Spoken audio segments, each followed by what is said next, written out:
Muy buenos días, ¿cómo están todas? ¿Ya listas para tener nuestro devocional semanal? Qué bueno que estamos conectándonos, ojalá que muchas pudieran estarse conectando, es una oportunidad ya que estamos en casa, tener solamente un breve tiempo, esta media hora es muy importante porque nos sentamos a los pies de Jesús, le damos ese tiempo a llenarnos de su verdad, de su palabra. Y pues me da mucho gusto, saludamos a todas las hermanas que están en casa de oración Loma Dorada, a las hermanas de Casa de Oración Chula Vista que se conectan juntamente con nosotros, a todas las hermanas o mujeres que aunque no les conocemos, les mandamos un abrazo y les decimos bienvenidas. Pues vamos a orar para ponernos en las manos del Señor y mientras otras se van a ir conectando. Padre, te queremos dar gracias por esta mañana tan bonita, Señor, por este tiempo que tú nos permites tener a los pies tuyos, sentadas a los pies tuyos, Jesús, como María, ahí, apartando el mejor tiempo, el cual no se nos será quitado, Señor. Te pedimos que tu palabra prospere, que tu palabra abunde, que tu palabra haga maravillas en los corazones de todos, no por estar aquí cumpliendo, sino porque tu palabra es como una espada, como un espejo, como un martillo que quebranta el corazón más endurecido. Nos ponemos en tus manos, Padre Todopoderoso, y me pongo en tus manos y pido que tu gracia y tu bendición sea para todas en esta mañana. En el nombre de Jesús, amén. Bueno, la semana pasada, justamente el viernes, miramos un tema muy bonito. Compartimos, éramos 5 hermanas compartiendo sobre el significado que tenía para nosotros la Navidad. Y yo creo que ahorita ya comenzamos a oler ese rico aroma de canelita, las galletas horneándose, los hijos en casa ya casi a punto de entrar a su receso de esta temporada de vacaciones, el frío del invierno dando un toque especial y los colores de la Navidad se ven en todo lugar, sobre todo en los comercios, que a pesar de la contingencia ellos se adaptan a una nueva modalidad que son las ventas por internet. Bueno, pues vendiendo la idea de que ese es el significado de la Navidad. Por otro lado, la reunión familiar, más íntima, rescatando ese valor en las familias que quizá con el afán del ir y venir se estaba perdiendo y otros con nostalgia del anhelo de estar cerca de las familias. Pero todos estos detalles que envuelven esa temporada y tradición son clásicos de esta celebración y esa tradición que para muchos se ha vuelto eso solo una tradición. Y dentro de todos los puntos que acabo de comentarles, la pregunta sería, ¿qué falta? Bueno, falta Jesús, ¿verdad? La semana pasada estábamos comentando las 5 que estábamos en el devocional el viernes precisamente, qué significado tenía para cada una la que era la Navidad. El significado cuando dices palabra Navidad, qué significado cobraba en cada una antes de conocer a Jesús. Para una era la fiesta, significaba relajo, diversión. Para otra, tristeza, no significaba nada para otra y para otra representó amargura y para otra comida. Los 5 casos diferentes. Cada una tenía una perspectiva bien diferente. Cuando se mencionaba la palabra Navidad, surgió esa palabra, pero algo en común. En las 5 faltó Jesús. En la niñez, en la adolescencia y en parte en algunas de la juventud y aún en la madurez en otras, en la madurez de la vida, faltaba Jesús. Jesús, ese Jesús del que la Biblia habla. Teníamos una imagen de lo que era un nacimiento, pero no entendíamos ese significado, no cobraba sentido ver un nacimiento, un pesebre, no sé si lo alcanzan a mirar, aquí está, donde está Jesús al centro y María y José a los lados y la estrella que tenía un significado importante. Para nosotros solamente era una representación, un nacimiento, una imagen que ahí estaba, pero no era parte de la Navidad para nosotros, al menos para mí, yo se los puedo comentar. Las vidas de todas nosotras, estas 5 mujeres que estuvimos compartiendo con nosotras, siguieron ese rumbo sin ese Jesús, llevando a cada una a vivir experiencias que mostraron cada vez más necesidad de ese Jesús del que la Biblia habla y un deseo por tener la vida que Él ofrece en las Escrituras cuando fue expuesta a cada una de nosotras. Nuestro tema hoy, Jesús, el de la Biblia. Lucas 2:11, vamos a abrir nuestras Biblias, hermanas, por favor, abran sus Biblias, tomen nota. Quizá lo puedas compartir con otras o algún detalle que se te puede escapar, tú lo puedes ir anotando. Jesús, el de la Biblia. Lucas 2:11. Dice lo siguiente, que os ha nacido hoy en la ciudad de David un Salvador, que es Cristo el Señor. Jesús el Salvador, que es Cristo el Señor. Así dice la palabra de Dios y menciona que Él es. Aquí menciona un atributo importante para que nosotros ya vayamos enfocando quién es ese Jesús de la Biblia. Y Jesús, el de la Biblia, es un Salvador, es el Salvador, el único Salvador, que es Cristo el Señor. Y menciona un atributo importante que nosotros podemos empezar a entender en nuestro corazón y ya verlo no como un monito, un bebé indefenso, sino como el Señor con S mayúscula, el Señor, el que manda, el que ordena, el que es dueño de todo. Ese es un Señor, un amo. Y Cristo es otro de los títulos que se menciona en este verso. Y estamos hablando de ese ungido, aquel escogido de Dios, aquel lleno de Dios, aquel que es Dios. Cristo en mayúscula es Dios con nosotros, ya lo vimos la semana pasada. Entonces, tan solo este verso, nosotros podemos empezar a despertar y a mirar a ese bebé, no como un bebé indefenso, sino como el Salvador, el Cristo, el Señor, el amo.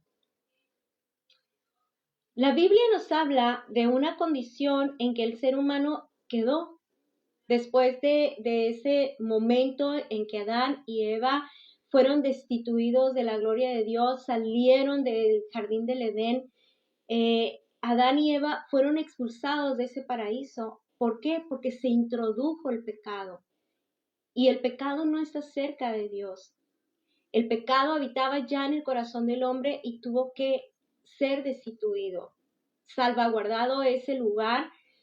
Y fue una catástrofe que ocurrió a todo el ser humano. Nosotros todos somos descendientes de Adán, por eso nos parecemos, no solamente en lo físico, sino también en muchas áreas, y el pecado es una de las cosas que nos pueden identificar con Adán y con Eva. De manera que Adán y Eva necesitaban la restauración de Dios. El enemigo que acecha a todos acabó por engañarlos, para destruirlos, para destruir esa relación tan importante que ellos sostenían con Dios. Vivían en un lugar perfecto, en un estado perfecto, teniendo una comunión perfecta con Dios hasta que se introdujo el pecado. Entonces, esta relación tan importante necesita ser restaurada para toda la humanidad. Las mentiras y las calumnias del enemigo llegaron a sembrar en el corazón de Eva y siembra hasta hoy en el corazón del ser humano que Dios no es Dios, que cada ser humano puede ser Dios. Y ese es un pecado muy grande y donde a través de muchas filosofías también se ha manifestado que esa filosofía tan torcida ha tomado a Jesús y lo ha acomodado el hombre a su filosofía, pero no es el Dios de la Biblia. En la filosofía humana dicen que Jesús fue un hombre diferente, fue un hombre inteligente, se le reconocen atributos humanamente y espiritualmente dicen sí, es uno que está ascendido, pero no lo reconocen como el Señor, como el amo, como el dueño de todo lo que está creado y no lo reconocen como Salvador. Nadie podemos ser salvos sin Él, nadie. Y eso es lo que hace la diferencia en poder adorar a Dios de una manera correcta y en una relación sana y restaurada. Miren, ¿cuántas familias, matrimonios e individuos están siendo en este momento atacados? Mujeres sin fe, jóvenes sin fe, hombres que andan, familias enteras sin fe, ni esperanza, mujeres con confusión, aún de su propia identidad, ya no saben qué son. El enemigo no descansa. Quiere destruir totalmente al ser humano, le quiere quitar toda su identidad y hacer de él un verdadero títere. Él no descansará hasta destruir totalmente al ser humano. Las drogas legalizadas, los abusos a menores, bebés no nacidos peligrando con la amenaza del aborto, violencia intrafamiliar, amargura, odio, falta de perdón, odio hacia el hombre, odio hacia la mujer, gente sin afecto natural, sin respeto a nada ni a nadie. Esta es una condición que nos puede dar luz para que nosotros podamos ver por qué estamos así, por qué necesitamos al Salvador, por qué Jesús vino a la tierra y por qué es tan importante su nacimiento. Segunda de Timoteo 3, del 1 al 4, dice lo siguiente: debes saber también que en los últimos días, antes de que llegue el fin del mundo, la gente enfrentará muchas dificultades. ¿Las estamos enfrentando? Claro que sí, las estamos viviendo. Pero continúa diciendo, habrá gente egoísta, interesada solamente en ganar más y más dinero. También habrá gente orgullosa que se creerá más importante que los demás. No respetarán a Dios, ni obedecerán a sus padres, sino que serán malagradecidos y ofenderán a todos. ¿Lo estamos viviendo? Claro que sí, lo estamos viviendo. Nos está describiendo a una sociedad en la cual nosotros estamos viviendo ahorita en este momento, si no es que nosotros somos parte de esta descripción. Cada vez vemos a gente que no respeta a sus padres, que son mal agradecidos de una manera terrible, gente que ofende con tanta facilidad y es violenta. Segunda de Timoteo 3:3 dice, serán crueles, violentos, no podrán dominar sus malos deseos, se llenarán de odio, dirán mentiras acerca de los demás y odiarán todo lo que es bueno. ¿Lo estamos viviendo? Claro que lo estamos viviendo. Gente que mira por su propio interés, no le importa cómo están los demás. Este último verso en 2 de Timoteo 3:4 dice, no se podrá confiar en esos orgullosos porque actuarán sin pensar. En vez de obedecer a Dios, solo harán lo que les venga en gana. ¿Te fijas que describe exactamente una sociedad sin Jesús, sin Dios, sin el amor, sin la vida misma? ¿Quién no ha sufrido en algún área?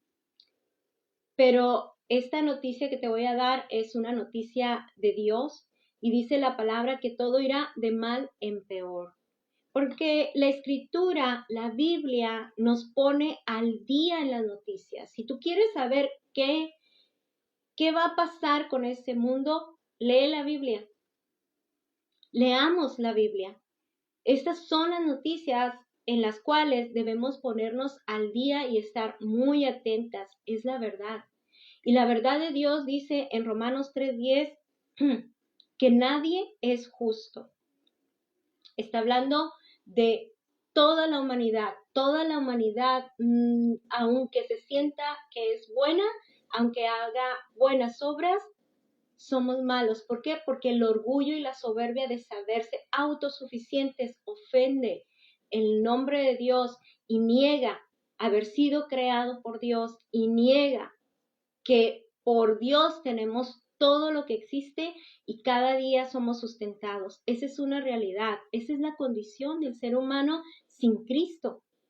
Por eso pasamos mucha necesidad espiritual, emocional, y pasamos y vivimos muchas navidades antes de conocer a Jesús sin Jesús. Romanos 3:23 dice, todos hemos pecado y por eso estamos lejos de Dios. Y es por eso que muchas cosas terribles albergó nuestro corazón, muchos malos deseos nos llevaron a tomar quizá malas decisiones o nos llevaron a sentir más orgullo por creernos más capaces o muy capaces sin necesidad de Dios. Eso es un pecado y esa es una realidad que afecta al ser humano, por lo cual ahorita el mundo está como está. La promesa de Dios es aquel que salva, se llama Jesucristo. Génesis 3:15, cuando Adán y Eva salieron de ese jardín del Edén, cuando el pecado entró, Dios dio una promesa que ha cumplido en el niño Jesús, en esa vida que nació, Él la cumplió. Él dijo, pondré enemistad entre ti y la mujer y entre tu simiente y la simiente suya. Esta te herirá en la cabeza y tú le herirás en el calcañar. ¿Qué quiere decir eso? Bueno, Dios sentenció al enemigo, al diablo, a Satanás, al engañador, al mentiroso, al que calumnió, al soberbio, al orgulloso, porque eso es todo, al asesino, al homicida, eso es todo lo que es él. Él robó la paz buscando con engaños que el ser humano le diera la espalda al Señor. Dios sentenció a ese enemigo que hizo caer en esa trampa a la humanidad y hizo caer a Adán y a Eva, los primeros padres, y manifestó que uno de la descendencia de Adán lo destruiría y se llama Jesús. Quizá nosotros no podemos cambiar el mundo, pero nuestra vida y el mundo que nos rodea directamente sí puede ser afectado cuando nosotros creemos. La vida de Adán y Eva fueron tocadas y fueron salvaguardadas después de ese evento tan terrible, esa catástrofe que vino a sus vidas. Dios proveyó, pero proveyó una promesa para todos sus descendientes también, que somos nosotros. Se llama Jesucristo, la promesa de redención. Dios proveyó ese plan de salvación que nos reconciliaría a ti y a mí con el Padre Celestial. El amor hecho realidad en el corazón de quien nace, de donde nace Jesús. Juan 3:16 dice, yo creo que te lo sabes de memoria, Dios amó tanto. Te lo voy a leer en traducción lenguaje actual.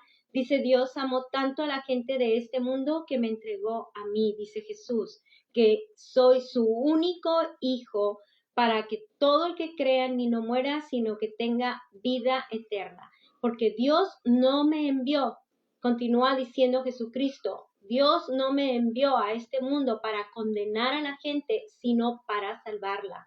El que cree en mí, que soy el Hijo de Dios, no será condenado por Dios, pero el que no cree ya ha sido condenado precisamente por no haber creído en el Hijo único de Dios.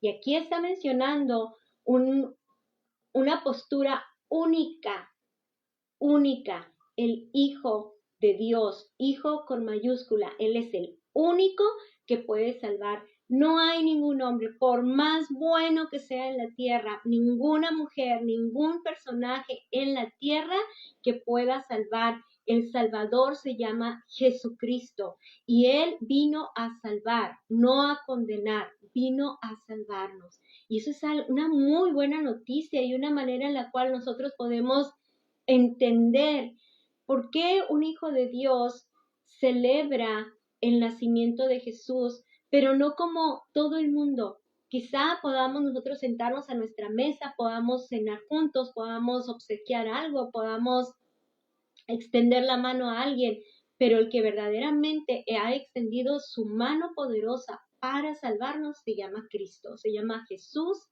el Cristo, el Señor. Un nacimiento milagroso. Isaías 7:14 dice, por tanto el Señor mismo os dará señal. He aquí que la Virgen concebirá y dará a luz un hijo y llamará su nombre Emmanuel. Sabemos que Emmanuel quiere decir Dios con nosotros. Llamará su nombre Emmanuel. Y tú dices, bueno, entonces, ¿por qué se llama Jesús? Bueno, en las costumbres hebreas, el nombre no es como nosotros que solamente nos identifica a la persona, sino tenía que ver con un atributo, un carácter o una acción que iba a realizar aquel personaje. Dios con nosotros, Jesús es el Salvador. Y en la profecía está hablando de ese Dios con nosotros, y en el nacimiento enfatiza la acción que vino a realizar, a salvar. Por eso su nombre es Jesús, el Emmanuel, Dios con nosotros. Nacería de una muchacha virgen, algo imposible. Humanamente no se puede. Se necesita la intervención de otra persona para que una mujer pueda concebir. A lo mejor tú dices, la inseminación artificial no necesitas la intervención del sexo masculino. Ah, claro que sí, porque sin esa semilla no se puede dar esa concepción. En este caso, ella era una virgen y no hubo intervención humana. Fue la intervención de Dios poniendo su simiente en la simiente del hombre. Por eso es único en su género. Es el único hijo de Dios. No hay otro más que él. Es el único hijo de Dios. Entonces, esta joven virgen que aún no estaba casada y que estaba dedicada a Dios, lo que hacía es que ese nacimiento fue milagroso, hecho de parte de Dios, y la confirmación estaba en su nombre porque Emmanuel significa Dios con nosotros. Él es un milagro, es lo imposible humanamente, Él lo hace posible porque es Dios. Quizá puedas decir, ¿cómo puede ser que Jesús nazca en mi corazón, que soy pecadora? Hablando en una aplicación espiritual.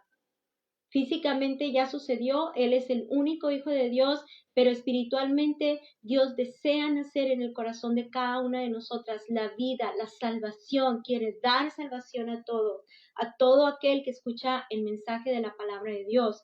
Pero a lo mejor alguien que siente condenación y culpa y carga de muchos pecados, que lo siente como un peso bastante grande, con una vergüenza terrible, pero el Señor es Dios de milagros, es el Todopoderoso, el que hace todas las cosas posibles. Si crees que Él vino y nació para no condenar al mundo, sino para que el mundo fuese salvo por medio de Él, vas a entender que Él vino para perdonarte. Vino a perdonarnos. Esta es la buena noticia. Dios envió a su Hijo para abrir camino y podamos ser restaurados en la comunión con Dios, ¿sí? Y de seguro que sí vale la pena, te lo aseguro, sí vale la pena aceptar esta única, porque no hay otra oportunidad, esta única y verdadera oportunidad de el cambio de nuestra vida, de ir a la muerte a ir a la vida, arrepentirnos de nuestros pecados y decir, no más. Yo abrazo esa fe que es Cristo el Salvador y le sigo a pesar de cualquier consecuencia o circunstancia difícil que yo tenga que enfrentar, porque Él hace lo imposible. Él salva. Nadie puede salvar. Cuando se encuentra algo más grande y más valioso, vale la pena dejar todo eso que ama y que se llama pecado. Quizás sea el alcohol, quizás sean las drogas, quizás sea una relación insana, quizás sea un mal hábito, un pecado de la lengua, un pecado de los ojos, un pecado en los pensamientos, un pecado de odio, de rencor, de venganza, lo que sea, vale la pena rendirlo, vale la pena. Mateo 13:44 dice, con el reino de Dios pasa lo mismo que con un tesoro escondido en un terreno. Cuando alguien lo encuentra, lo vuelve a esconder y después va muy alegre a vender todo lo que tiene para comprar el terreno y quedarse con el tesoro. Eso es inteligente, ¿no? Lo inteligente es abrazar algo más valioso que es la vida, que es la dicha, que es la paz, que es la sanidad. De adentro de nuestra alma y nuestro corazón, todo lo demás vendrá por añadidura.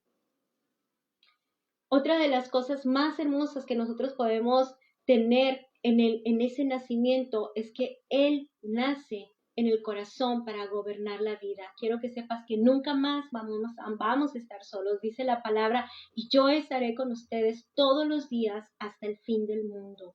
Él gobierna nuestro corazón.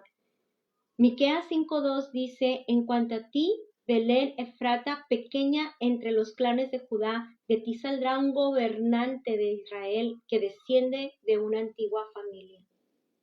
No hay un salvador humano. Lo vemos, son hombres falibles, que fallan, que tuercen las verdades de Dios, porque son personas que necesitan a Jesús. Pero en Belén nació un gobernante para Israel y para todas las naciones. Para ese Israel espiritual nació un gobernante que es Cristo el Señor. Se llama Jesucristo. La palabra de Dios identifica a Él en el libro de las genealogías como el hijo de David, el hijo de Abraham, como el rey de reyes. En Lucas capítulo 3 lo menciona como descendientes de Adán, de donde proviene la promesa de ese Salvador para toda la descendencia.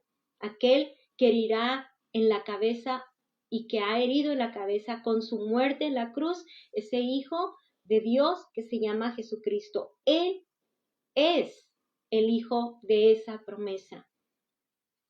Cuando una mujer vive sin gobierno, sin el gobierno de Dios más bien, porque puede gobernarse a sí misma, ir a donde quiera, hacer lo que quiera, y la mujer se jacta diciendo, no hay nadie, lo bueno es que no hay nadie que me diga nada, yo hago lo que quiero, pero quiero que sepas que todas tus decisiones van a tener un rumbo y pagarás consecuencias.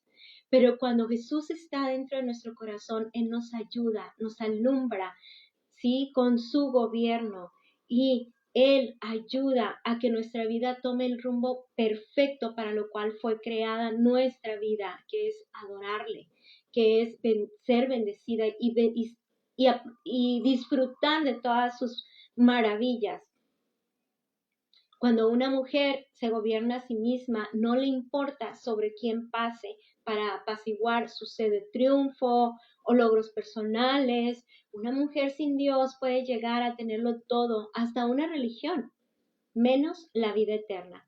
Jesús le dijo a la mujer samaritana, yo soy el que habla contigo. Jesús quiere revelarse a todas mujeres.